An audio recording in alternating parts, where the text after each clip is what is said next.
Hello student, welcome back to my channel. Already we have learned admission of partner, retirement of partner. So today we will start death of partner. According to reduction syllabus, we have to solve death of partner or analysis of financial statement. But financial statement is given for a self-study. So death of partner is mandatory. So let's start. Already we know reconstitution means change in the relation between partner. When new partners enter or left the firm, remaining partner has to reconstitute their partnership firm. मतलब क्या? तो उन्हें अपने asset और liability revalued करना पड़ते हैं. Profit sharing ratio change होता है. तो सेम हम डेथ ऑफ पार्टनर में भी यही देखेंगे. Now retirement and death of partner are almost similar. मतलब 80% पार्ट अगर आपने रिटायरमेंट में किया होगा तो 80% पार्ट आपको डेथ ऑफ पार्टनर में आराम से समझेगा. तो चलो डिटेल्स में देखते हैं death of partner. Meaning. Now death is a consider compulsory retirement. Now अभी मैंने बताया है कि retirement and death is one and the same. So उसमें हमने क्या किया था रिटायरमेंट में कि अगर कोई पार्टनर लेफ्ट होता है तो फिर से हम लोग पार्टनरशिप फॉर्म रिकंस्टिट्यूट करते हैं. बस यहाँ पे भी हमें यही करना है. अगर अनफॉर्चुनेटली किसी की डेथ होती है, मतलब पार्टनर्स की डेथ होती है, तो वो कंपल्सरी रिटायरमेंट कहलाता है और रिमेनिंग पार्टनर्स को अपनी पार्टनरशिप फॉर्म फिर से रिकंस्टिट्यूट करना होती है. ठीक है. Now next one. Partnership business may be continued by surviving partner if partnership firm makes a provision. तो अगर एक की डेथ हो गई अनफॉर्चुनेटली तो भी अगर सर्विंग पार्टनर जो है, जो सरवाइव किए हैं, जो बचे हैं, वो पार्टनर्स अगर चाहते हैं कि they want to continue their partnership form, so they can continue the partnership form. But वहां पे उनको रिकंस्टिट्यूशन करना होता है. Next one is a partners make arrangement to settle account of deceased partner with his legal representative. अब मतलब क्या कि अगर किसी पार्टनर की डेथ हो गई तो वो अपना जो भी रहेगा प्रॉफिट रहेगा, then asset and liability revaluation करने के बाद जो प्रॉफिट आएगा, इंटरेस्ट होगा ड्रॉइंग का या इंटरेस्ट ऑन कैपिटल होगा, ये सब कुछ वो सेटल किससे करेगा?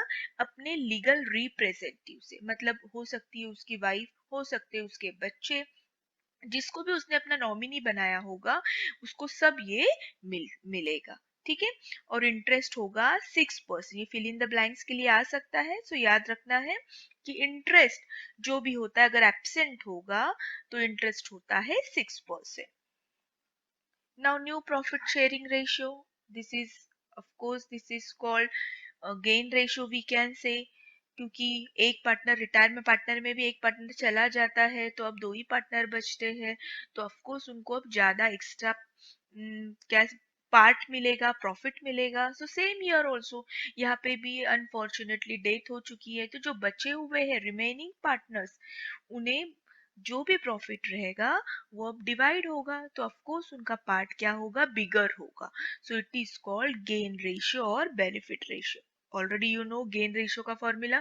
मैंने आपको हिंट भी दी थी कि सैक्रिफाइस रेशियो और गेन रेशियो में आप कंफ्यूज होते हो. सो एक हिंट दी थी, तो गेन एन है यहाँ पे. सो गेन रेशियो देखो एंड एन से होता है, तो फॉर्मूला हमारा एन से स्टार्ट होगा. So new ratio minus old ratio. तो सैक्रिफाइस रेशियो क्या होगा? इससे ऑपोजिट होगा. Sacrifice ratio is equal to old ratio minus new ratio. ये एक ट्रिक आप याद रखिए फिल इन द ब्लैंक्स के लिए या गिव वन वर्ड के लिए, गिव वन सेंटेंस के लिए आता है what is a gain ratio, तो ये आप लिख सकते हो.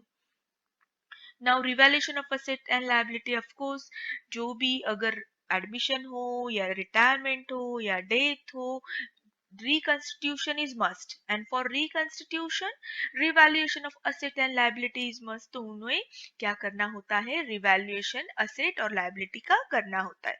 और जो भी प्रॉफिट होगा, बेनिफिट होगा, हमने देखा है एडमिशन में प्रॉफिट ऑन रिवैल्यूएशन या लॉस ऑन रिवैल्यूएशन, हम ये जो भी है वो पार्टनर्स में शेयर करते हैं.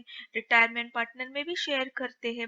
रिटायर पार्टनर बाहर जाने से पहले, फर्म के बाहर जाने से पहले ये बेनिफिट है वो लेकर जाता है. तो यहाँ पे भी डेथ ऑफ पार्टनर में भी ऐसे होगा, लेकिन सिर्फ फर्क ये होगा कि रिटायर पार्टनर में रिटायर खुद पर्सन लेकर जाता है, बट यहाँ पे डेथ हुई है तो वो तो नहीं है इस दुनिया में, तो इसका बेनिफिट कौन लेगा? उसका लीगल रिप्रेजेंटेटिव, जैसे मैंने बताया है वाइफ या बच्चे. So this is revaluation of asset and liability. So same effect on revaluation show in revaluation account. हमें यहाँ पे कोई भी नया अकाउंट नहीं सीखना है, जो हम पहले एडमिशन में या रिटायरमेंट में ऑलरेडी सीख चुके हैं.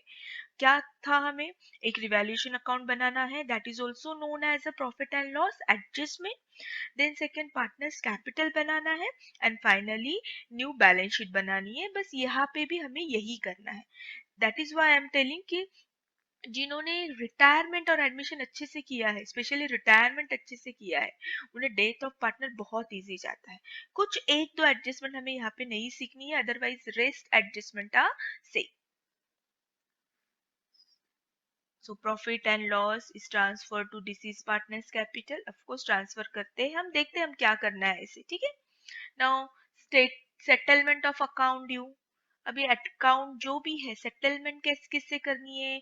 हिज एग्जीक्यूटर, नॉमिनी, एडमिनिस्ट्रेटर, इसको हमें क्या करना है? सेटल करना है. मतलब जो भी हमारे फॉर्मेलिटीज रहेगी वो कंप्लीट होने के बाद जो भी प्रॉफिट रहेगा, इंटरेस्ट ऑन कैपिटल रहेगा, जो भी बेनिफिट रहेगा या लॉस रहेगा, that should be shared among his legal nominee.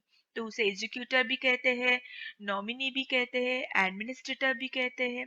तो इसमें हमें सेटल करना है. डोंट वरी, अभी अगर आप कंफ्यूज होते हो तो जब हम प्रैक्टिकल प्रॉब्लम सॉल्व करेंगे तो आपको आराम से समझ में आएगा. आई होप आपको समझ में आ रहा है. नाउ अकाउंटिंग ट्रीटमेंट क्या देनी है हमें? तो ऑफ कोर्स ये जो भी है ट्रीटमेंट प्रिपेयरिंग, हमको अकाउंट प्रिपेयर करना है डिसीज पार्टनर का.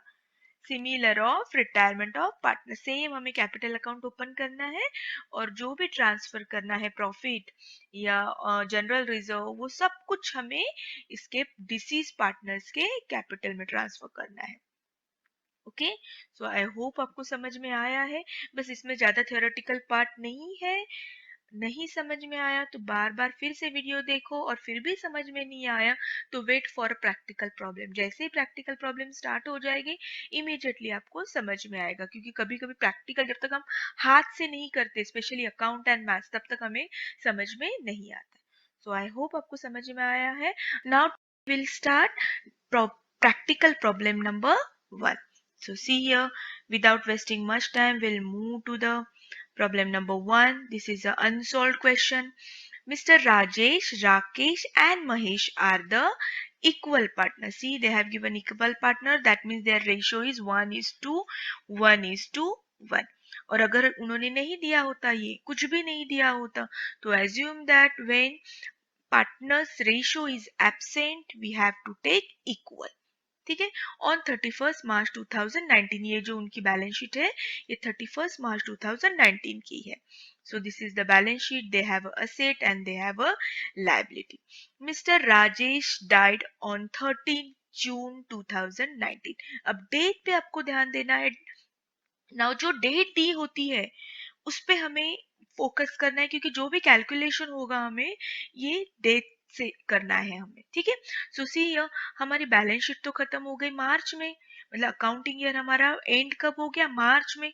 उसके बाद नई अकाउंटिंग ईयर स्टार्ट हो गया अप्रैल, मई और जून, और जैसे 30 जून हो गया मिस्टर राजेश की क्या हो गई? डेथ हो गई.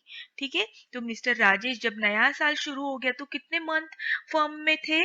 3 मंथ्स थे. ठीक है. ये समझ में आया है? नहीं समझ में आया तो फिर से रिवाइंड कीजिए और सुनिए वीडियो. ठीक है. सो 3 मंथ्स वो अभी फर्म में थे. Now the following adjustment are agreed.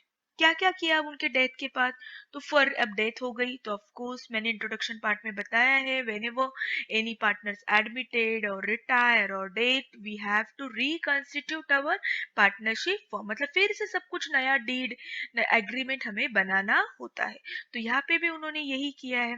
तो पहली कंडीशन तो यही है कि revalued asset and the liability. तो देखते हैं उन्होंने क्या क्या रीवैल्यूड किया है. Furniture was to be adjusted market price. So put a tick mark on furniture. That means this we have to write inner column. Land and building depreciated. So land and building. Provide RDD. So again debtors also we have to put tick mark.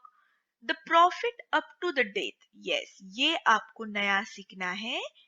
Okay, so make a circle, आपके text book में circle कीजिए ताकि जब आप exam के वक्त जाओगे तो ये एक एडजस्टमेंट ध्यान से पढ़कर जाओगे, because these are the similar like admission of partner and retirement of partner, already we have seen this is the new for us. The profit up to death of partner is to be calculated on the last year profit which was 1,80,000। अब देखो कहानी क्या है कि सब कुछ अच्छा चालू था उनका बिजनेस, राजेश राकेश एंड महेश का, बट अचानक से मिस्टर राजेश की क्या हो गई, डेथ हो गई। और कब डेथ हो गई, 30 जून, मतलब उनका अकाउंटिंग ईयर 31 मार्च खत्म हो चुका था, नया अकाउंटिंग ईयर स्टार्ट हो चुका था। अकाउंटिंग ईयर कब स्टार्ट होता है, अप्रैल से, तो अप्रैल मई और पूरा जून मंथ, देखो यहाँ पे 30 जून दिया है, तो पूरा जून मंथ मतलब 3 मंथ्स मिस्टर राजेश थे ये पार्टनरशिप फर्म में। तो जो भी उनको प्रॉफिट होगा वो 3 मंथ्स का तो उन्हें देना होगा, क्योंकि 3 मंथ्स तो उन्होंने मेहनत की है। तो जो भी उनका प्रॉफिट था, अब प्रॉफिट तो साल भर के बाद हम कैलकुलेट करते हैं, पूरा 12 मंथ्स होने के बाद करते हैं, तो यहाँ तो सिर्फ 3 मंथ्स हो गए थे, अभी भी 9 मंथ्स बाकी है कैलकुलेशन करने के लिए। इफ यू रिमेम्बर हम फाइनल अकाउंट कब बनाते हैं, final account we prepare end of the year, तो साल तो खत्म ही नहीं हुआ था, 3 मंथ्स ही हो गए थे और अभी 9 मंथ्स बाकी थे, लेकिन उसके पहले ही राजेश की डेथ हो गई। लेकिन ये 3 महीने तो राजेश थे, तो उन्हें ये 3 महीने का तो हिस्सा मिलना चाहिए था। तो उन्होंने क्या डिसाइड किया कि ठीक है, लास्ट ईयर जो प्रॉफिट था वही हम कंसिडर करेंगे कि ये साल भी इतना ही होगा, थोड़ा बहुत आगे पीछे, और उस हिसाब से हम उसको 3 महीने का क्या देंगे, उसका जो भी पार्ट रहेगा वो हम उसे देंगे। उसे मतलब राजेश तो नहीं है अब, तो राजेश के लीगल जो भी पर्सन रहेगा, नॉमिनी रहेगा, उसको देगी। ठीक है, चलो will start. So what they said, prepare profit and loss adjustment account, that is only revaluation account, partners capital account and the balance sheet. So see, as usual हमें ड्रॉ करना है, अकाउंट में कोई भी अलग नहीं है, profit and loss adjustment account, partners capital, Rajesh Rakesh Mahesh and the next one is the balance sheet. So let's start with the balance sheet. Same as it is, जैसे हमने एडमिशन में किया था, रिटायरमेंट में किया था, we need to do copy paste। अब ये लैंड एंड बिल्डिंग असेट में दी है, न्यू बैलेंस शीट में भी असेट में रहेगा। So land and building 4 lakh, why inner column, because we have to do adjustment land and building, furniture and debtors. So write furniture, debtors, stock को कोई adjustment नहीं है, so write outer column, and cash always right inner column. आपको पता है कुछ ना कुछ हमें ऐड करना होता है, पे करना होता है, so always right inner column. Okay, if adjustment not given तो directly right outer column. So this is done. So जो असेट लास्ट ईयर था वो भी असेट यही साल हमें है, सेम टू सेम। ठीक है, now will move to the liability, sundry creditors no adjustment, bills payable no adjustment, and bank loan, इसका कोई भी एडजस्टमेंट नहीं दिया है तो outer column. Done. Now this is a capital, now capital है तो of course partners capital जाएगा। which side, मैंने आपको बार बार बताया है, asset मतलब डेबिट साइड डिनोट होता है, ठीक है, and liability means credit side denote होता है। ओके, सो ये जाएंगे पार्टनर्स के credit side. See here, so done, this is done. देखो सिंपल, हमें सिर्फ कॉपी पेस्ट करना है, we get 3 to 4 marks easily। Now we'll move to the adjustment. Now adjustment has a two effect. So this is one effect, ये हमने एक एक बार ही लिखा है, and now this has a two effect. So let's start. See your adjustment. Mr. Rajesh date on 30 June 19, ठीक है, death हो गई उनकी। Furniture wants to be adjusted, market price 3,40,000। Now furniture कितना दिया है, प्रीवियसली 3 लाख, लेकिन उन्होंने बाद में देखा तो मार्केट प्राइस तो 3,40,000 थी, मतलब वैल्यूड कितनी थी एक्चुअल, 3,40,000। सो आप डिसाइड करो क्या हो गया, पहले 3 lakh then 3,40,000, so it is, can be called is appreciation. yes, very good, this is a appreciation. Then land and building depreciate 10%. So land and building 10%, 4 lakh ka 40,000. It's become 3 lakh 60,000. So very simple adjustment जो already हमने admission में, retirement में, dissolution में देखी है, already हमने ये सब कुछ देख चुके हैं। ठीक है. So appreciation and depreciation. Now every adjustment has a two effect. तो इसका भी एक इफेक्ट बाकी है, इसका भी एक इफेक्ट बाकी है. Now two account left. Balance sheet में तो इफेक्ट कर दिया हमने. नाउ कौन से दो अकाउंट बाकी है? रिवैल्यूएशन अकाउंट मतलब ही profit and loss adjustment account and the partners capital account.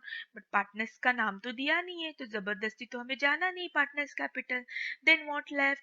Of course then profit and loss adjustment left. अभी कहाँ लिखना है? So this is a loss for the firm. So जो लॉस है वो डेबिट में लिखो, और ये एप्रिसिएशन था तो फर्म के लिए तो इनकम है. So will right credit side.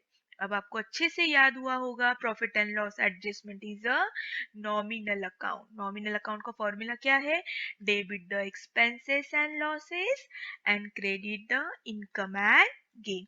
तो यहाँ पे फर्नीचर की ज्यादा अमाउंट हो गई, इंक्रीज हो गया. So will write here as a income. और यहाँ पे लैंड एंड बिल्डिंग का डेप्रिसिएशन हुआ है. So will write as a loss. I hope आपको समझ में आया है. Now next, provide RDD 5% on debtors. Again 5% RDD always minus करनी है. सो 5% वेरी इजी. 3 लाख पे 5% 15,000. इतना कैलकुलेशन तो आपको आना चाहिए. ठीक है. Again this is a loss for the firm. So again will write RDD 15,000. जितने का लॉस हुआ है बस वही हमें लिखना है. जितने का एप्रिसिएशन हुआ है बस वही अमाउंट यहाँ पे हमें लिखनी है. Okay. Okay. Now this is the new adjustment. अब क्या दिया है? 1,80,000. अभी तक तो साल खत्म नहीं हुआ है. अगर साल खत्म नहीं हुआ है तो फाइनल अकाउंट बना नहीं, और अगर फाइनल अकाउंट बना नहीं तो हमें ये साल का प्रॉफिट तो पता नहीं. लेकिन हमने क्या किया? हमने मतलब क्या, जो राकेश एंड महेश उन्होंने क्या किया कि भैया जो लास्ट ईयर हमें प्रॉफिट था बस उसी बेसिस पे हम लोग क्या करेंगे, ये जो राजेश है उसका 3 मंथ्स का हिस्सा उसको दे देंगे. सो देखो कैलकुलेशन यहाँ पे मैंने करवा दिया है. सो सी 1,80,000 अपॉन 1/3 इंटू 3/12. अब 1/3 क्यों? बिकॉज इनका रेशियो क्या दिया था? 1:1:1. तो इसमें राजेश का 1 था तो 1 अपॉन ये तीनों की टोटल 3 इंटू कितने मंथ थे ये अकाउंटिंग ईयर में Rajesh? 3 month. So 3/12. So it comes 50,000. तो राजेश का जो प्रॉफिट है वो हमें क्या करना है? राजेश को देना है. Now why we have written here suspense? See here, अभी तक तो प्रॉफिट एंड लॉस बना ही नहीं है, फाइनल अकाउंट अभी तक बनाया ही नहीं है. तो फॉर अ टाइम बीइंग जब तक हम फाइनल अकाउंट नहीं बनाते, final account is done after 12 months, and of the year. तो जब बनेगा तब हम ये ट्रांसफर करेंगे. सो फॉर अ टाइम बीइंग हम इसे नाम देंगे profit and loss suspense account 15,000. I hope आपको समझ में आया है. तो देखो राजेश को हमें क्या क्या वापस देना है? उसका कैपिटल वापस देना है, फिर जो भी 3 मंथ्स में प्रॉफिट कमाया है वो वापस देना है, प्लस अब जब हम रिवैल्यूएशन अकाउंट क्लोज करेंगे तो उसका भी प्रॉफिट हमें देना है. और इसकी ऐसी टोटल करके जो भी बैलेंस आएगा वो हमें उसके नॉमिनी को वापस करना है. आई होप आपको समझ में आ रहा है. So see profit and loss suspense account second effect will go balance sheet asset side. कब तक ये रहेगा असेट साइड में? जब तक हम फाइनल अकाउंट प्रिपेयर नहीं करेंगे. Okay. So for a time being second effect we have to give asset side. Now over, this is posting we have done, adjustment we have done. now हम check करते हैं हमारा profit and loss 15,000 आता है क्या. And before that यहाँ पे changes कर लो. ये 90 नहीं है, 0 है. बहुत प्रिंटिंग मिस्टेक है बुक में. ठीक है. So this is a 12 lakh. So see अब क्लोज करो. हमने ऑलरेडी ये बनाया है. सो दिस साइड हैवी है. सो हियर लॉस आया है. लॉस आया 15,000. एज यूजुअल जैसे हम एडमिशन में 2 पार्टनर्स को डिस्ट्रीब्यूट करते थे, रिटायरमेंट में 3 पार्टनर्स को डिस्ट्रीब्यूट करते थे, तो डेथ ऑफ पार्टनर को भी हम क्या करेंगे? डिस्ट्रीब्यूट करेंगे. सो सी इक्वल है. सो ये तो हमको तीनों को देना है क्योंकि इस पे तो पूरे तीनों का हक है. ठीक है. So now close mister Rajesh. देखो ये टोटल हेवी आ रही है. This it's become 5,15,000 minus 5,000. This is left 5,10,000. तो ये हमें किसे देना है? Rajesh executor loan. लोन क्यों लिखा है हमने? क्योंकि हमने अभी तक इसको लौटाया नहीं है. उसको लौटाएंगे, हम देंगे. इन फ्यूचर में हम देंगे। जैसे रिटायरमेंट में भी तो हम करते थे, जो रिटायर पार्टनर होता था उसे हम लोग लोन में ही ट्रांसफर करते थे। हाँ, अगर पैसे होते तो लमसम अमाउंट में देते या आधा लोन और आधा कैश में देते। यहाँ पे ऐसे कुछ बताया ही नहीं है, तो हम ये पूरा ट्रांसफर करेंगे लोन, और जैसे जैसे फर्म के पास पैसे आएंगे राकेश और महेश ये पे करेंगे। सो फॉर अ टाइम बिंग ये हमें लोन में लिखना है। नाउ राकेश और महेश को भी क्लोज कर दो। See Mahesh total credit side heavy आ रही है, so 2 lakh minus 5,000 it's left 1 lakh 95। same about Rakesh, same 1 lakh। ये तो रिमेनिंग पार्टनर है, कंटिन्यू पार्टनर है, तो इसको हम लोग लिखेंगे टू बैलेंस कैरिड डाउन। ठीक है, बट इसको अब ये पार्टनर्स नहीं है, राजेश पार्टनर नहीं है, तो हम यहाँ पे राजेश को क्या लिखेंगे, Rajesh executor loan. Same retirement में हमने यही किया था, कंटिन्यू पार्टनर्स को ही हम लोग बैलेंस लिखते थे। Now this will go capital account. देखो, नाउ ये दोनों पार्टनर्स रह गए हैं, और एग्जीक्यूटिव लोन अलग से लायबिलिटी बताएगी क्योंकि ये फर्म के लिए तो लायबिलिटी है। राकेश एंड महेश को कभी ना कभी तो ये पे करना है। ठीक है, so balance sheet get tally. I hope समझ में आया है, आसान है। सिर्फ एक दो एडजस्टमेंट हमको डेथ में नहीं सीखनी है, न्यू है वो। ठीक है, तो आप रिटायरमेंट अच्छे से सीखो। वैसे भी आपको एडमिशन को ऑप्शन रिटायरमेंट है, मैंने पहले भी कहा है। अगर आपने मेरा वीडियो देखा होगा रिडक्शन सिलेबस का, तो उसमें भी आपको समझ में आया होगा कि एडमिशन को रिटायरमेंट ऑप्शन है, लेकिन मैंने कहा है कि एडमिशन भी अच्छे से करो और रिटायरमेंट भी अच्छे से करो, ताकि हमारे पास क्या होता है, एक ऑप्शन होता है कि अगर एडमिशन नहीं आया है तो एटलीस्ट मैं रिटायरमेंट कर सकती हूँ। Always prepare with plan A and plan B.